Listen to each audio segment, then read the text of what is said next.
So what's the difference between OKRs and milestones? And look, I'm not hating on anyone on this, but some of this stuff is like stupid extra noise.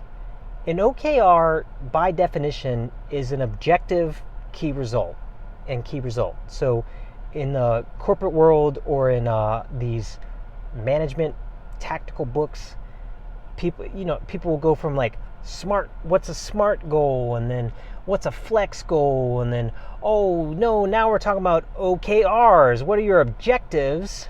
And then what are the key results that you'll get from that objective, or how does that fit in there? And then you could put capacity percentages next to each one. So this came up because I was talking to a director today as a stakeholder who's on his way to be VP. And he'll be a great VP in the bureaucracy of enterprise corporations or corporate world. So again, I'm not hating. I get it. You got to find ways to manage these. But as a rule of thumb, the farther you are away from having actual impact on the business, then the more bloated your tactics or strategies will become. So the farther you are away from having real impact on the business, the higher your ratio of PowerPoints or slide decks or spreadsheets will be, and the higher your ratio of stupid, bloated metrics like OKRs or flex goals will be. You will spend more time, an inordinate amount of time, on strategic management type fluff when you have less impact on the bottom line. So let that sink in for a minute. This is Nomadic Chad, and this is Revenue Operations in 10 minutes. We're talking about everything it takes to get dollar bills from your customer's bank account into your bank account, all the people, processes, and systems in the middle of it. So, first let me tell you what I use with my developers. I was just on with my developer yesterday or the day before, and we use Milestones. So milestones are a fancy way to break down your vision. Think about a roadmap. So I'm the entrepreneur. I'm risking dollar bills on this developer because I think we have a market solution for a market that wants to be served. I have a vision. I'm going to go somewhere. In between point A and point B, the developer and I have identified milestones. How do you know if you got to a milestone or not? It's a yes or no. Did you reach this? Did you not? So we first broke this down into a proof of concept, and now we're wrapping up what it takes to be a beta. And in the beta, we'll invite users to get feedback. And then with the feedback, ideally, we want a minimum viable product. But each step of the way, there are milestones. One milestone, for example, is integrate Stripe. Another milestone is specific to our app is change from story-centric to paragraph-centric. Whatever. Did you get there? Yes or no? Okay. What if I were to sit down with this same developer and say, hang on, Stefano, we want objectives and then key results of that objective. My objective is to have a beta-ready product. Key results in the middle would be all these things. So if you are closely tied to your dollar bills in the bottom line, that is like, you might as well vomit a little bit out of your mouth and then also try to swallow that vomit at the same time, because it's stupid. Does it mean that it's stupid for corporate America?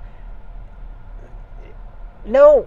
Yes, if you want to get things done. But no, because some people need this. Some people need to be managed. Some people are in processes that have to be managed. You're not the CEO. You're not the board of advisors or the chief levels that's the chief level that's actually driving results, and you're not in the support world, like actually a seller on the field being measured by commissions, getting stuff done. You're somewhere in the middle there, and we're going to manage this team. It's like Starbucks management. How do you franchise millions of stores around the world? You create repeatable processes, and one of those are catchy buzz phrases like OKRs. What are your OKRs for this quarter? So, is it a bad thing? No. But for you as a digital nomad, as an entrepreneur, as a business owner, it's a stupid thing. If it helps you make $1 million, go for it. OKR the shit out of me. $1 million, OKR. But with milestones instead, you can focus on what actually needs to get done. You can manage these things. One of the stakeholders and I that are closer to the program that I manage for this corporate world, we talk milestones, only milestones. John and I call him John, I think. John and I are trying to get to point B. We have a vision. We've done it before in this market segment that we support. We want to get to point B. I ask myself about milestones between A and B. John and I agree on it because we are both subject matter experts in this field. Then we layer up to a director who's running this at an enterprise level, and we have to talk about things like OKRs and project names. And anyway, this will be a 6-minute video. What are OKRs? Objectives and key results. Are they any more special than milestones? No. They're fancy corporate management talk. It's another flavor of goals that you can roll up into a PowerPoint. Maybe milestones and a spreadsheet just don't look fun on slide decks, and OKRs look great. So, do you need OKRs to run your business? No. Are they better than milestones? No. If you have nothing, should you be using an OKR? Sure. If your VP of whatever region tells you have to do OKRs, should you be using OKRs? Yes. Sucks to deal with it sometimes, but that's life in the corporate world. I feel like I'm ending this one on a pessimistic note. When you're earning dollar bills for yourself, focus on the milestones. When you have to report up through the layers of bureaucracy, give them something fancy like OKRs. Everyone will think you're really cool. They'll be like the office space manager, and they'll give you a bunch of OKRs and what do you call them? TP reports, TC, OCP. I don't know, some common.